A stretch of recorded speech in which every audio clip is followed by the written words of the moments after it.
स्पर्श से उनके हो जाओगे, या ठाकुर जी की सुंदर गंध यानी कि उनके अनुभव से उनके हो जाओगे।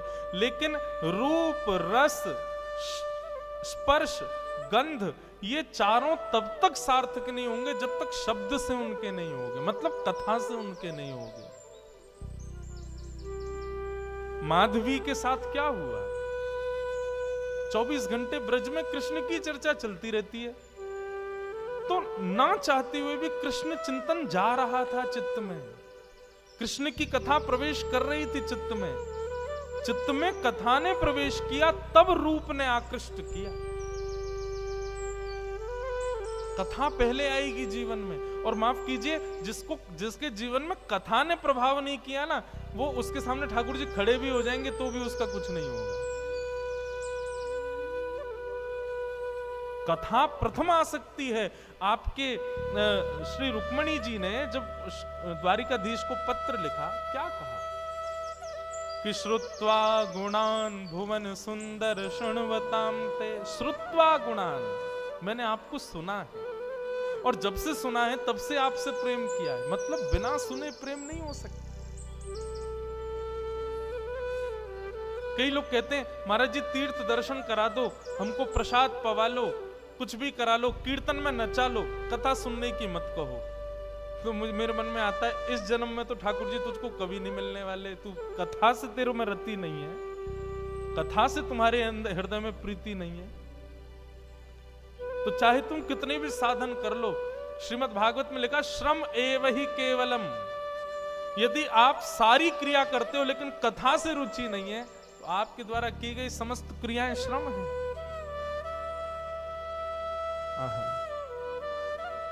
मीराबाई, माधवी, अब स्थिति हो गई, धरती कहीं है, पैर जाता कहीं है, चलती कहीं है, बैठती कहीं है, सोचती कुछ है, करती कुछ है। जित मुंह उठे तित ही धावे। मतलब जहां मुख घूम जाता वहीं को दौड़ने लग जाती हैं। वो खड़े श्याम सुंदर, मुख यहां घूम, अरे वो खड़े श्याम सुंदर।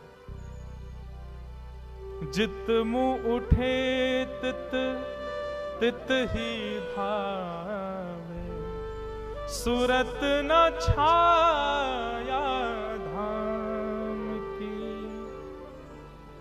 अस्तुति निंदा करो भले ही, मेड़ तजी कुल जान की।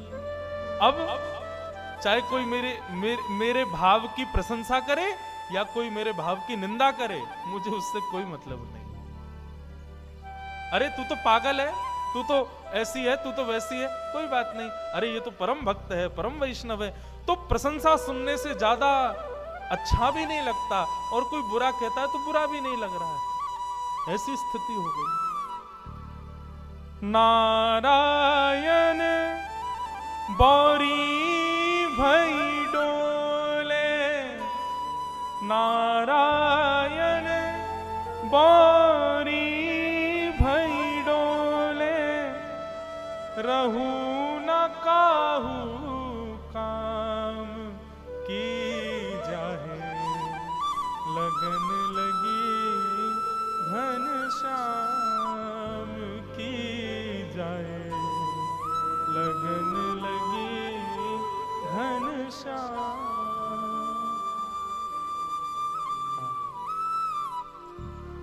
हम किसी काम के नहीं है, आपको पता है। हमारी माता जी, हमारे परिवार के लोग हमसे इसलिए दुखी रहते हैं, बोले इससे केवल कथा करना आता और कुछ नहीं आता इसको।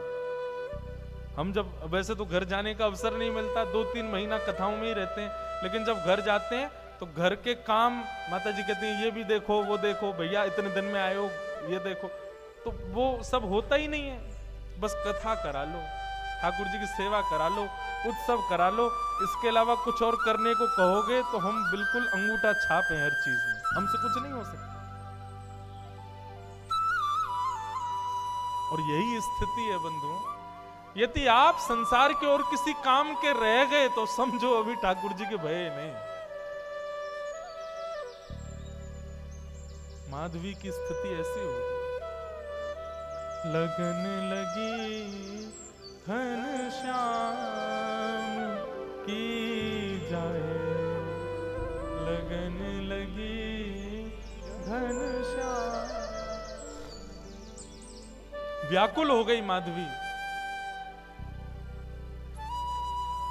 गोपियों से कहने लगी मैं तुम्हारे हाथ जोड़ूं, पैर पूजूं, मुझे नंद नंदन के पास ले चलो। बंधुओं, ये हमारे ब्रज साहित्य की कथा है।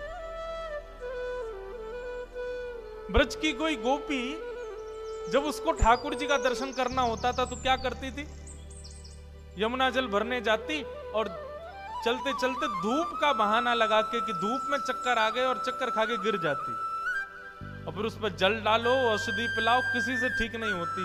तब 2-4 गोपी जाती ठाकुर जी के पास, बोले एक गोपी बेहोश हो गई, चलो। ठाकुर जी आते फिर, और ठाकुर जी आकर के वाक्य कान में आकर के कहते, चल रही गोपी जल्दी खड़ी है, जा मैं आ गए हो। सोई गोपी चेतना में आ जाती, ठाकुर जी को देख लेती, ठीक हो जाती। ठाकुर जी वैद्य बन गए, वैद्य राज। गोपियों की चिकित्सा करते हुए घूमते हैं। एक बार एक गोपी की मैया बोली, बोले ये लाला बड़ो कान में कहा बोले, सबरी गोपी उठ के खड़ी है जाए। एक बार वो वृद्ध गोपी ने विचार किया, आज मैं बीमार होके देखूं, मैं देखूं कहा बोले कान में। उसकी भावना तो कुछ थी नहीं, ठाकुर जी के प्रति प्रेम तो था नहीं। ऐसी चलती चढ़ती हाय राम गिर गई करके बेहोश हो गई। गोपी बोली अरे बेहोश हो गई है सासू मां, कन्हैया को बुलाओ। ठाकुर जी आए, ठाकुर जी आके देखते ही पहचान गए, बोले भाव नहीं है, जबरदस्ती पहचान करना चाह रही है कि मैं कान में क्या बोलता हूं। ठाकुर जी आए, आकर के पहले नब्ज उठा के देखी, बेहोश थोड़ी थी, चेतना में थी, वो तो सुनना चाह रही थी कान में मंत्र क्या बोलते हैं ये। ठाकुर जी ने पहले नब्ज देखी और फिर वो जो पड़ी थी उसकी बहू से बोली, अरे तेरी सासू तो बहुत बीमार रह गई है, या को तो बड़ो वालों मंत्र देना पड़ेगा। बोले कहा, बोले मंत्र से काम ना चलेगो, या के काजे तो नीम तोड़ के लाओ और नीम को कंडा में जला के नीम को धुआं करो, वहां में लाल मिर्च डालो, वो या की नाक पे लगाओ तब ठीक होएगी। इतने में सास उठ के खड़ी है गई, मैं ठीक है गई लाला, है गई ठीक, तेरे फाम पूजू, बस अब कछु ना चाहिए। श्याम सुंदर ऐसे गोपियों की चिकित्सा करते हैं, लेकिन आज जब माधवी की स्थिति ऐसी भई, गोपियां कहीं बोले लाला एक नई गोपी आई है, अचेत पड़ी है, लाला एक बार दर्शन दे दे। बोले कहा नाम है बाको? माधवी। अरे अपने श्रीदामा की बहू। भगवान बोले वो बहू? बोले हाँ। वो ससुराल ते आई का है? बोले हाँ वही। वाकू तो अपना मुख नहीं दिखाऊंगा। अरे बड़ी इतरा रही, मैं बात से पाम पूछ रहा हूं कि अपना मुख दिखाए दे, मुंह को दिखाया हो नहीं मैंने, पड़ी रहने दो, मैं आऊंगा वाक के पास। वाकू तो मैंने वचन दिया है कि वो तड़पेगी मेरे रूप को देखवे के काजे। ठाकुर जी नहीं गए माधवी से, क्योंकि ठाकुर जी चाहते थे कि यह विरह वेदना कलयुग में प्रेम लक्षण बन के जन्म लेगा, इसलिए विरह देना पड़ेगा। जब बीज में से एक स्वस्थ वृक्ष को जन्म देना होता है ना, धूप की ताप में रखना पड़ता है। ठाकुर जी यदि किसी को वेदना देते हैं, विरह देते हैं, तो निश्चित है उस पर अति कृपा है, अति प्रसन्न है, उससे कुछ और कामना है। ठाकुर जी सहज में ही किसी को अनुभव दे दें, सहज में ही किसी को कृपा कर दें, तो समझो कि अभी उसकी भक्ति उतनी श्रेष्ठ नहीं हुई। लेकिन किसी को तड़पा में, विरह दे में, तो समझो इससे प्रीति ज्यादा है। व्याकुल माधवी, तभी प्रसंग आया गोवर्धन लीला का। इंद्र के मान को मर्दन करने के लिए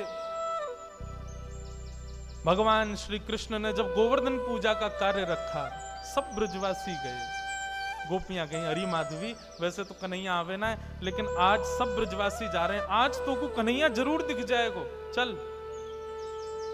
माधवी भी गोवर्धन गई है, लेकिन बंधुओं उसकी दृष्टि में पता नहीं क्या हो गया, उसको सब दिख रहे हैं लेकिन ठाकुर जी नहीं दिख रहे। गोपियों से कहे कहीं दिखे श्याम सुंदर।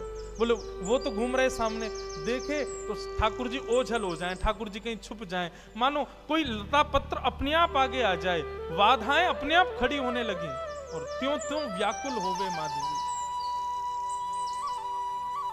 56 भोग के बाद जब इंद्र ने अपने मान के प्रभाव से जब मेघ वर्षा की, त्राहिमाम त्राहिमाम करके सब ब्रजवासी दौड़ने लगे, तब नन्हे से बाल कृष्ण ने 7 कोस लंबे चौड़े गिरिराज पर्वत को अपने बाम हस्त की कन्नी उंगली पर धारण कर लिया। सब ब्रजवासी जाकर के गिरिराज पर्वत के नीचे खड़े हो गए। माधवी भी वहीं खड़ी थी। गोपियों से बोली, मैं प्राण हाथ जोड़ूं तुम्हारे, एक बार मुझे दृष्टि गोचर करा दो, एक बार उसका दर्शन करा दो बस। गोपियां जैसे तैसे भीड़ के बीच से लेकर के उस मुख्य स्थान पर गई जहां ठाकुर जी खड़े थे। सबको दर्शन हो रहे थे, लेकिन जैसे ही माधवी पहुंची, माधवी ने जैसे ही उस चट्टान के ऊपर देखा जहां ठाकुर जी खड़े थे, ठाकुर जी का एक क्षण गिरधर स्वरूप दिखा और दिखते ही ओझल हो गया, धुंधला हो गया, मानो आंखों में पानी आ गया। खूब मीड़े, खूब जल डाले, लेकिन ठाकुर जी नहीं दिखे। प्राण निकलने को होने लगे माधवी के, लेकिन निकल भी नहीं रहे हैं। सिर पकड़ के बैठी, प्राण ही निकल जाए, नहीं दिख रहे हैं तो चरणों में सर झुका दिया, बोले क्षमा कर दो, मैंने अपनी मां के गलत उपदेश का पालन किया, जिससे मुख छुपाना नहीं था उससे छुपाया, मुझसे अपराध हो गया ना। ठाकुर जी बोले, माधवी अब तो तुझे मेरा रूप नहीं दिखेगा, अब तो प्रतीक्षा कर। कितने वर्षों की प्रतीक्षा? ठाकुर जी बोले, 1 युग की प्रतीक्षा। अब तो तुझे मेरा दर्शन कलयुग में ही होगा, जाओ अब मेरी विरह वेदना रूपी भक्ति में ही रहो, उपासना करो मेरे रूप की, उपासना करो मेरी, तब जाकर के तुमको दर्शन हो। माधवी का फिर उसके बाद जीवन केवल नेत्र बंद करके साधना युक्त रहती है, रोती है, विलकती है, लेकिन ठाकुर जी नहीं दिखते उसको। ब्रज की गोपियां भी कभी कभी माधवी के ऊपर तरसती हैं कि बताओ हम कितनी सौभाग्यवंत हैं कि हमको दिख जाते हैं, इसको दिखते ही नहीं। सब आकर के रूप बताती हैं, आज श्याम सुंदर ने ऐसी पाग पहनी है, ऐसे वस्त्र पहने हैं, ऐसी, उन्हीं का ही चिंतन करके माधवी अपना जीवन यापन करती है। और इसी प्रकार सुन सुन करके ठाकुर जी की रूप माधुरी का अपने जीवन यापन करते हुए अपने प्राणों का परित्याग किया माधवी ने। और वही माधवी की दिव्य चेतना इस आभा मंडल में भ्रमण करती रही। कलयुग प्रारंभ हुआ और कलयुग में भी जब भक्ति शतक, भक्ति काल जब आया, तब भारत की राजस्थान की भूमि, और उस राजस्थान की भूमि में भी मेड़ता में भी परम गौ भक्त, परम संत भक्त, परम ब्राह्मण निष्ठ राव दूधाजी के छोटे पुत्र के यहाँ पर भक्तिमती माधवी ही मीरा के रूप में जन्मी। बोलो भक्तिमती मीरा बाई की। शरद पूर्णिमा का दिन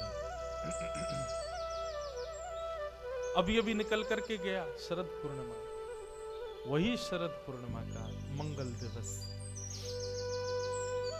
बंधुओं,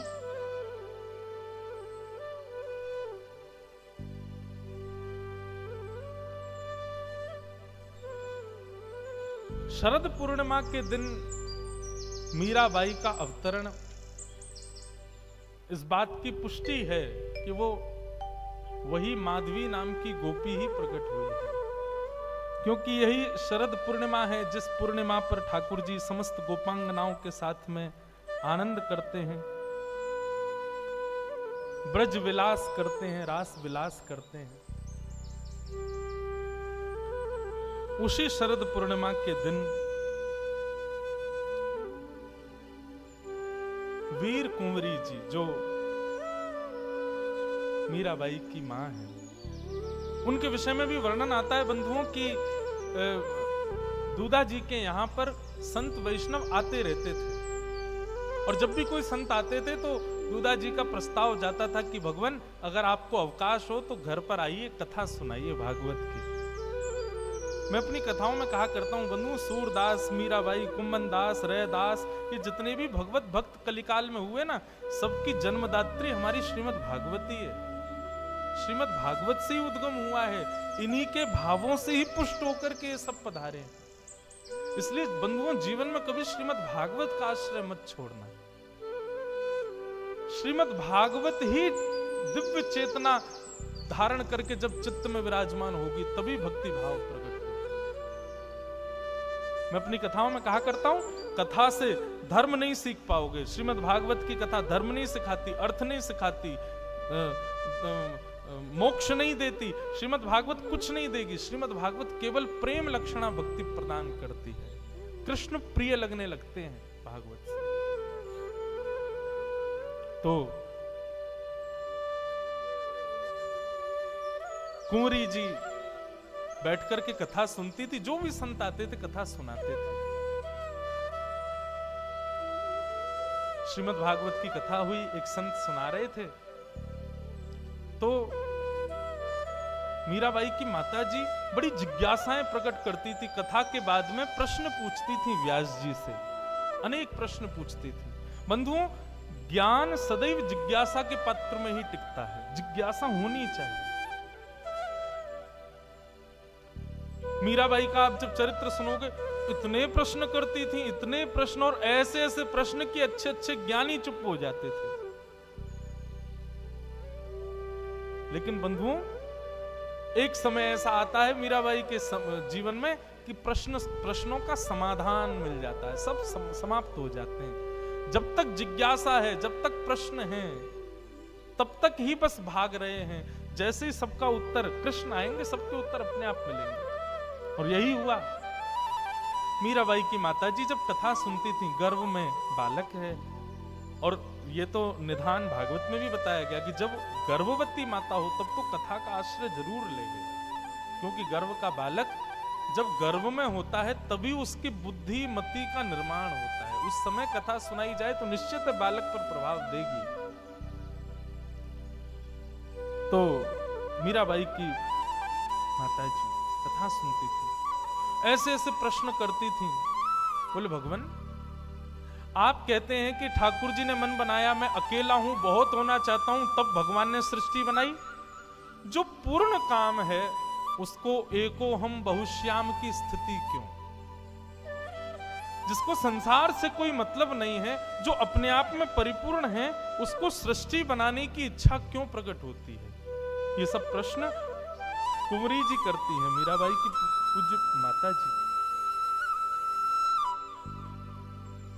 एक दिन प्रश्न किया, यदि माया भगवान के सामने टिक नहीं पाती तो फिर इस संसार को कौन बनाता है?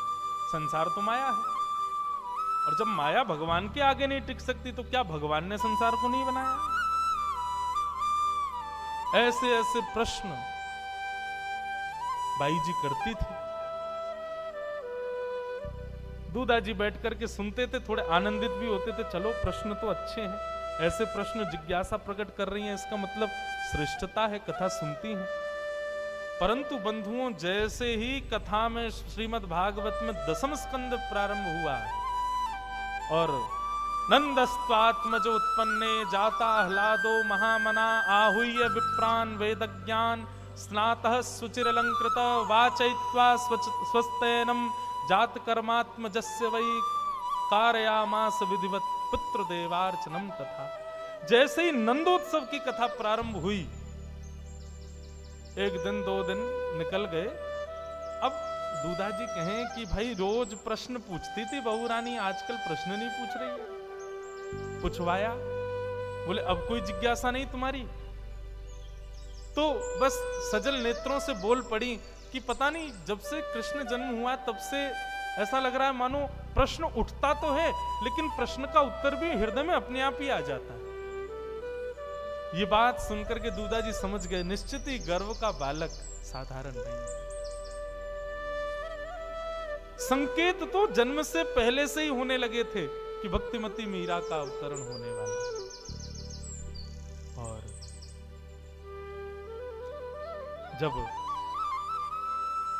शरद पूर्णिमा का समय आया और दास दासियों ने जाकर के दूधा जी को बताया, बोले कि बधाई हो, आपके घर आपके पुत्र के यहाँ एक सुंदर कन्या ने जन्म लिया है।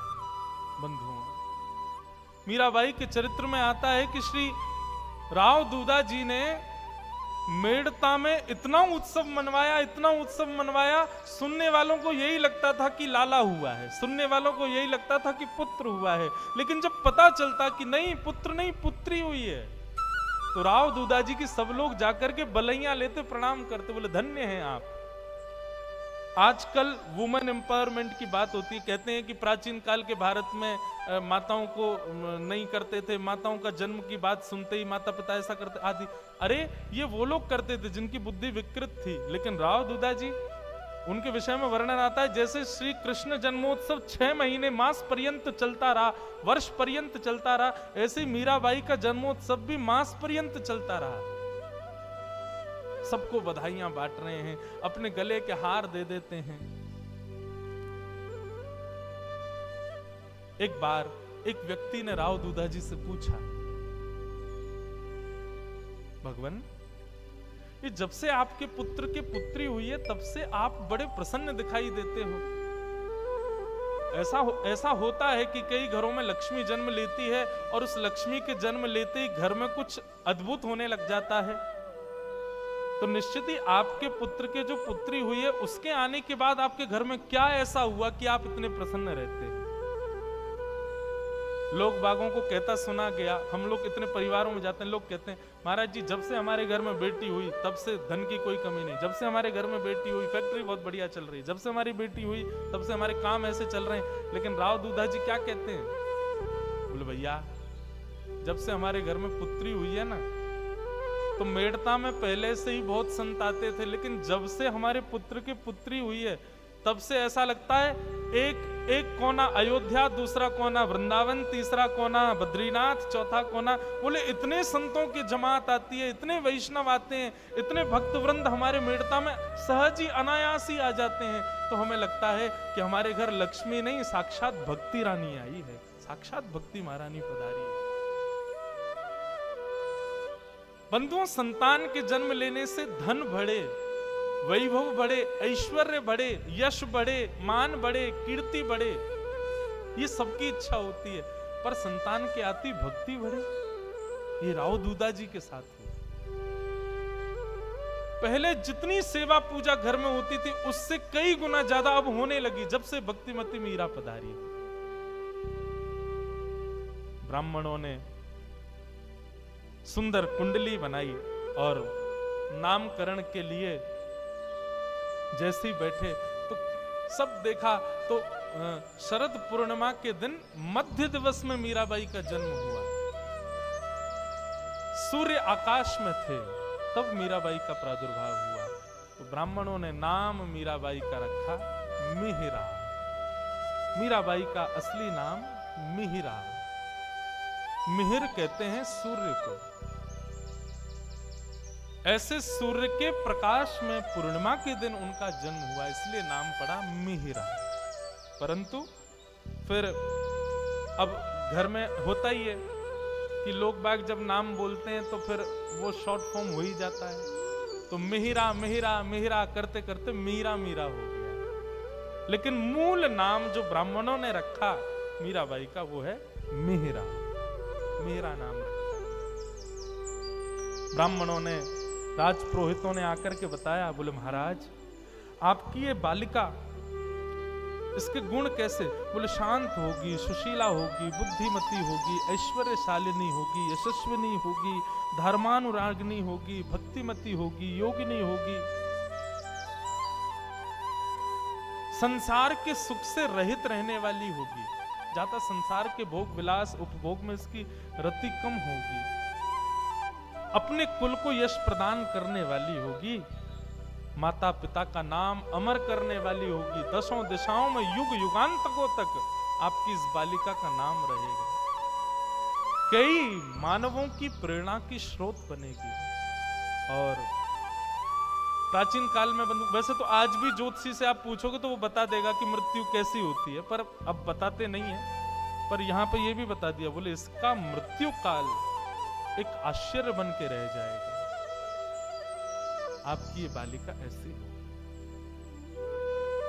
ये सब भाव सुनकर के राव दूधा जी बड़े प्रसन्न रहने लगे।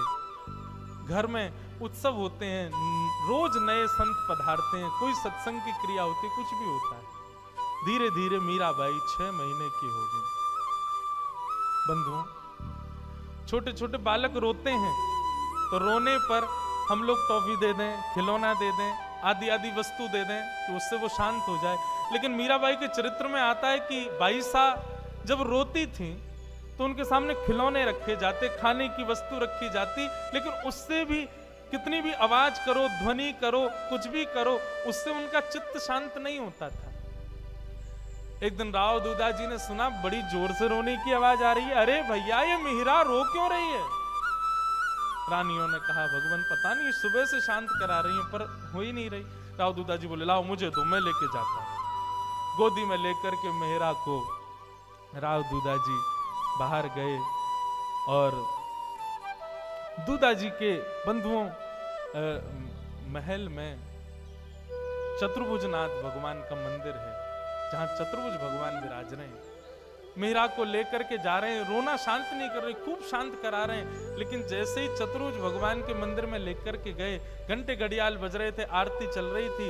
राव दूधा जी ने इशारा किया, देखो देखो लाली, सामने देखो, जय जय जय जय।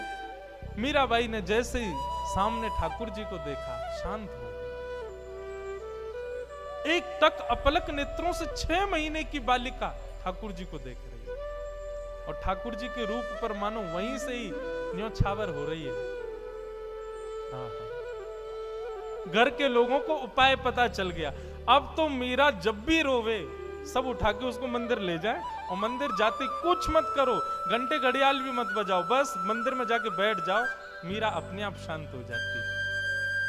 अब तो घर में जो भी आता है, मीरा जैसे ही रोती है लेकर के सब मंदिर भागते हैं और मीरा शांत हो जाती है। बंधुओं, आजकल तो पता नहीं, पर प्राचीन काल में ऐसा होता था कि जब बालक 6 महीने का बड़ा होने लगता, अन्नप्राशन संस्कार होता, उसको पहला अन्न खिलाया जाता। तब आज भी शायद मैंने 1-2 जगह वीडियोस में तो देखा, बच्चों के आगे 4-5 वस्तु रखते हैं। गीता जी रखेंगे, पैसा रखेंगे और छुरी रखेंगे और बहुत सारी चीजें रख देते हैं। बच्चे को छोड़ देते हैं, जब वो गुटमुन चलने लगता है और फिर देखते हैं वो किसकी तरफ आकृष्ट होगा। बालक यदि चक्कू वक्कू पे हाथ धर दे तो माता पिता तभी रोने लग जाते, बोले अरे इसको सिखाना पड़ेगा, इसको सुधारना पड़ेगा, अभी से ही हाथ धर दिया। तो बचपन से ही माता पिता उसका फिर वातावरण शुद्ध करते थे, कहीं बिगड़ ना जाए। लेकिन वो बालक गीता जी पे हाथ रखता है या कहीं श्रेष्ठ स्थान पे, ऐसा होता था ना पहले, आजकल तो नहीं होता। आजकल बंधुओं करना भी मत। बताऊं क्यों? क्योंकि 9 महीने बालक गर्भ में रहा, उस समय माता पिता की ही चित्तवृत्ति शुद्ध नहीं थी, तो निश्चित है बालक जन्म लेती गलत वस्तु ही छुएगा, तो जीवन भर घबराहट में रहोगे। इसलिए बढ़िया अब करना ही नहीं ये काम। श्रीमद् भागवत कहती है बंधुओं, बालक का पालन जन्म होने के बाद नहीं होता, बालक का पालन तो 9 महीने मां के गर्भ में ही हो जाता है।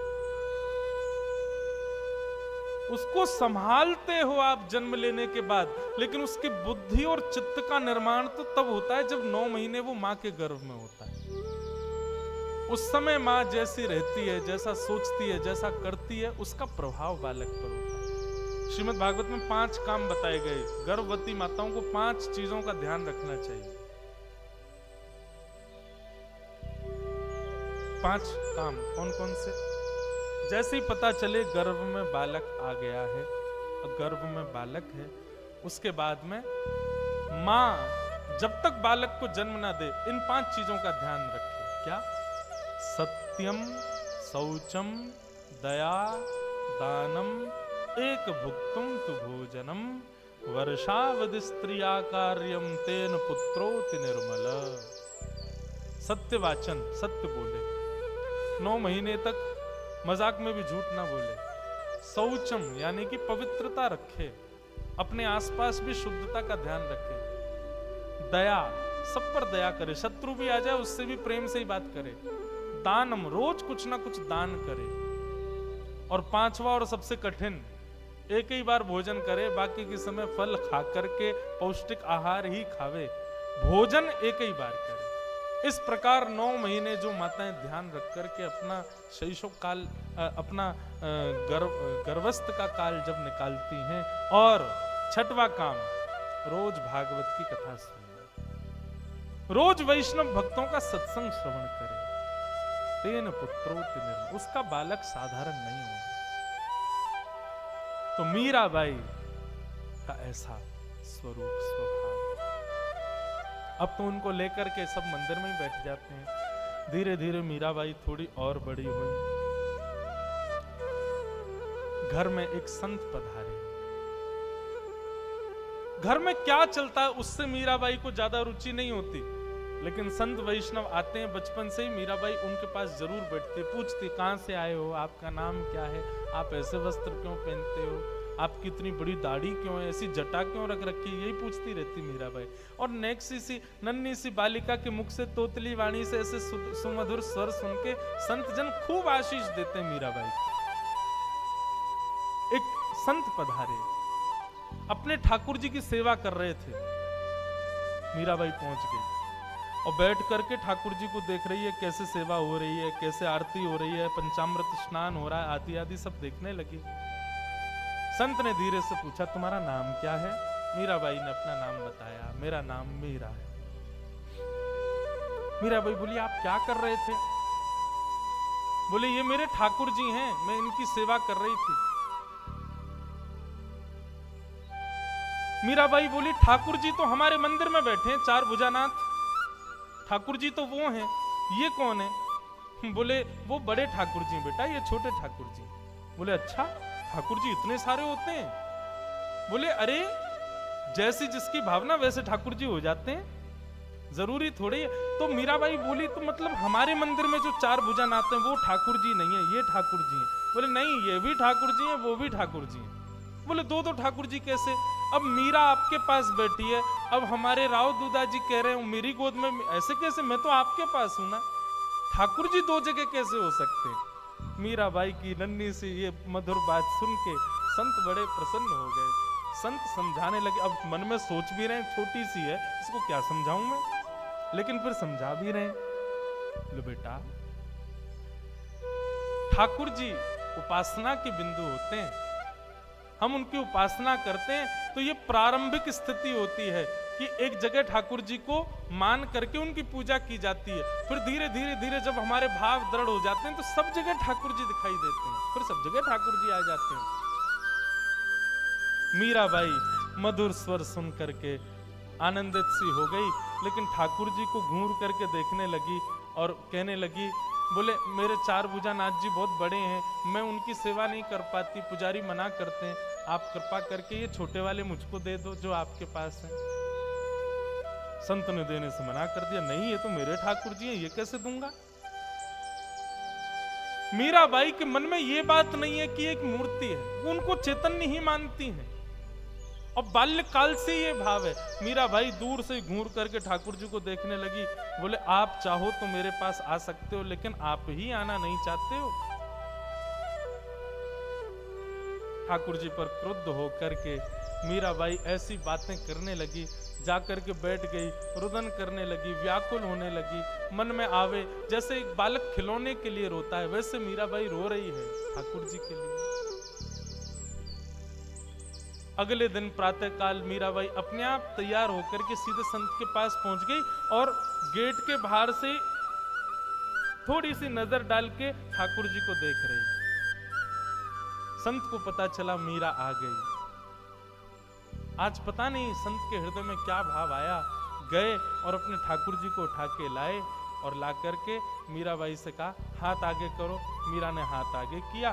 सो छोटे से ठाकुर जी जिनकी संत सेवा करते थे मीरा के हाथ में पधरा दिए।